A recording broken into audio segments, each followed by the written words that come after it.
नमस्कार दोस्तों, आप लोग कैसे हैं। आप लोग उम्मीद करते हैं कि अच्छे होंगे। जहाँ भी रहिए स्वस्थ रहिए, मस्त रहिए, अपने अपने कामों में व्यस्त रहिए। क्योंकि मेरा मोबाइल देखिए फूट चुका है। मैं अपना एक को न्यू फ़ोन लिया हूँ, उसी से अपना अब रील बनाएंगे। ठीक है, तो आप लोग कमेंट करिए, लाइक करिए, और हमारे चैनल पर हैं नए नए तो प्लीज़ सब्सक्राइब करिए और मेरे को आगे बढ़ाइए। आप लोग मेरा वीडियो नहीं देख रहे हैं, नहीं कमेंट कर रहे हैं, प्लीज़ आप लोग कमेंट करिए, वीडियो देखिए। ठीक है।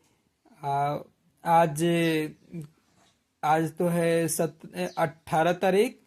कल हम जाने वाले हैं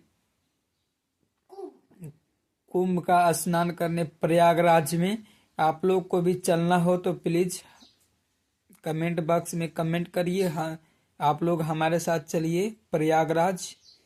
जय हो माई सरस्वती।